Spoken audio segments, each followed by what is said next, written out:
Assalamualaikum warahmatullahi wabarakatuh. Shalom dan salam sejahtera untuk kita semua.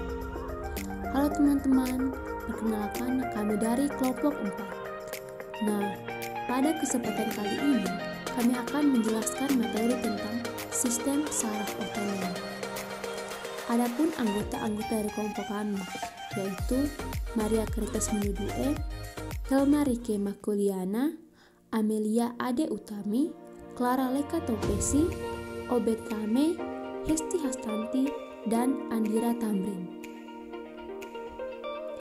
Nah, untuk mempersingkat waktu, mari kita melihat video penjelasan berikut ini. Sebelum kita memasuki sistem saraf otonom, kita harus mengetahui terlebih dahulu tentang sistem saraf. Nah, apa sih itu sistem saraf? Sistem saraf merupakan alat komunikasi yang paling maju dan penting dalam tubuh manusia. Dengan adanya sistem ini, informasi yang diambil dari luar akan diantarkan ke organ-organ jaringan dan sel-sel yang dibutuhkan. Sistem saraf otonom. Sistem saraf otonom adalah saraf yang mengatur aktivitas alat-alat dalam yang dalam keadaan normal di luar kesadaran dan kontrol volunter. Misalnya, sirkulasi pencernaan, berkeringat, dan ukuran pupil. Sistem saraf otonom berperan dalam kontrol involunter terhadap fungsi viscera dan kelenjar. Sistem saraf simpatik. Sistem saraf simpatik yaitu memperbesar pupil, menghambat aliran ludah, mempercepat denyut jantung, mengecilkan bronkus, menghambat sekresi kelenjar pencernaan, dan menghambat kontraksi kandungan kemih. Sistem saraf parasimpatik. Sistem saraf parasimpatik yaitu mengecilkan pupil, menstimulasi aliran ludah, memperlambat denyut jantung, memperbesar bronkus, menstimulasi sekresi kelenjar pencernaan, dan mengatur kantung kemih.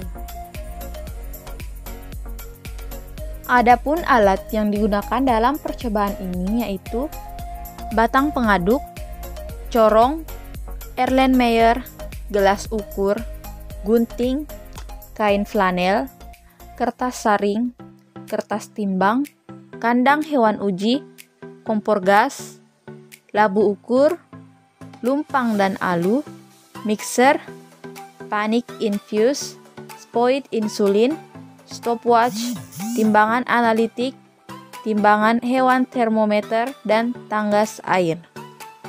Kemudian, adapun bahan yang digunakan dalam percobaan ini yaitu ada aquades, atropin sulfat, daun tapak darah, oleum ricini, pilokarpin, dan tablet imodium yang mengandung loperamid HCl 2 mg per tablet.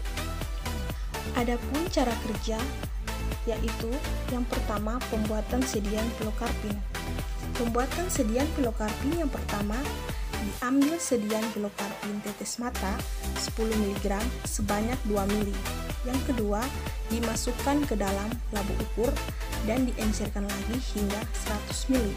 Yang ketiga, dari hasil pengenceran tersebut diambil sesuai dengan volume pemberian yang dilihat menurut berat badan masing-masing hewan uji. Selanjutnya yaitu pembuatan sedian atropin sulfat 0,0013%. Yang pertama, diambil sedian atropin sulfat ampul 0,25 mg atau mililiter sebanyak 0,5 ml dan dimasukkan ke dalam labu ukur. Yang kedua, diencerkan kembali ke dalam labu ukur dengan air suling hingga volume 100 ml. Yang ketiga, dari pengenceran tersebut diambil sesuai dengan volume pemberian yang dilihat menurut berat badan masing-masing hewan coba mencit. Yang ketiga yaitu pembuatan larutan koloidal natrium CMC. Adapun cara kerjanya yaitu yang pertama, ditimbang 1 gram natrium CMC. Yang kedua, dimasukkan sedikit demi sedikit ke dalam 50 ml air suling panas dengan suhu 70 derajat Celcius sambil diaduk dengan kecepatan tinggi dengan menggunakan mixer hingga terbentuk larutan koloidal yang homogenik. Yang keempat, dicukupkan volume dengan air hingga 100 ml.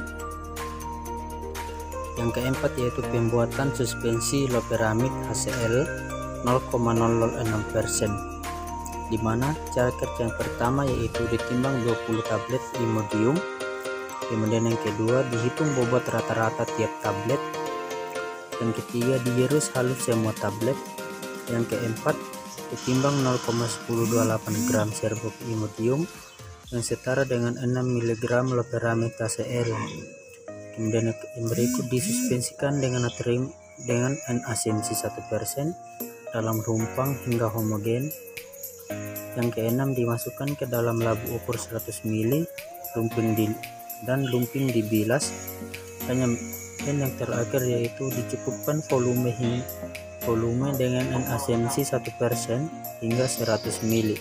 Yang kelima yaitu pemilihan dan penyiapan hewan uji mencit mus-mus julus. Yang pertama, pemilihan hewan uji mencit mus-mus julus, yaitu dipilih hewan uji yang akan digunakan adalah mencit jantan dewasa yang berbadan sehat dengan bobot 20-30 gram, yang berumur 2-3 bulan dan telah diadaptasikan untuk menyesuaikan diri dengan lingkungannya selama waktu 1 minggu. B. Penyiapan hewan uji mencit mus-mus julus, di mana mencit jantan dikelompokkan menjadi 7 kelompok, yaitu kelompok kontrol yang diberi air suling, kelompok yang diberi sediaan uji, dan kelompok yang diberi pembanding loperamid 0,006%, pilokarpin 0,002%, dan atropin sulfat 0,0013. Masing-masing kelompok terdiri atas 3 perlakuan untuk konsentrasi 5%, 10%, dan 15%. Terdiri dari 9 ekor mencit. Mencit jantan yang telah ditimbang terlebih dahulu dipuasakan selama 3-4 jam. 6. Perlakuan terhadap hewan uji. A. Mencit dikelompokkan menjadi 7 kelompok. Kelompok 1 sebagai kontrol, kelompok 2, 3, 4 sebagai kelompok uji, dan kelompok 5, 6, 7 sebagai kelompok pembanding. B. 1 jam sebelum perlakuan dimulai, mencit dipuasakan. Sesuai dengan alokasi perlakuan, kelompok 1 diberikan air suring secara oral, kelompok 2, 3, 4 masing-masing diberi infus daun tapang darah atau Chenharanthus aureus L 5%, 10%, 15%. Kelompok 5 diberikan suspensi loperamid HCl 0,006% B/F.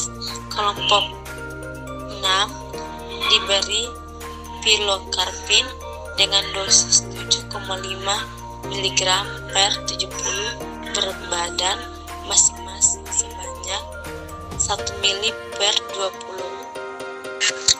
C.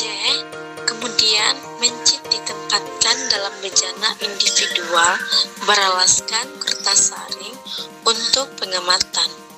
1 jam setelah perlakuan di atas, semua mencit diberi oleum ricini secara peroral dengan dosis 0,75 ml untuk menginduksi di area. Respon yang terjadi pada setiap mencit diamati selang 30 menit sampai 4 jam. D.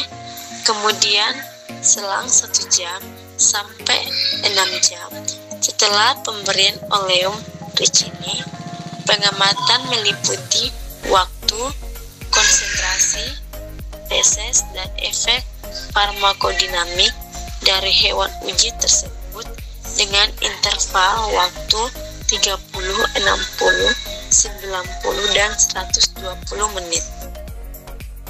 Hasil.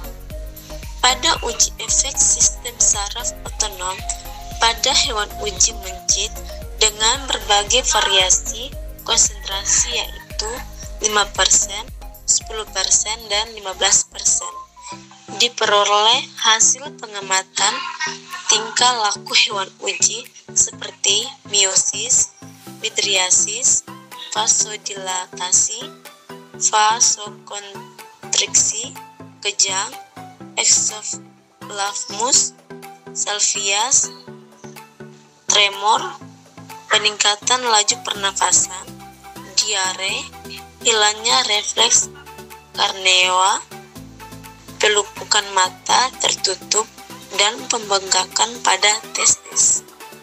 Berdasarkan parameter tersebut, diperoleh data pengamatan untuk sistem saraf parasimpatis pada konsentrasi 5% sebesar 17%, pada konsentrasi 10% sebesar 38%, dan pada konsentrasi 15% sebesar 51,7%.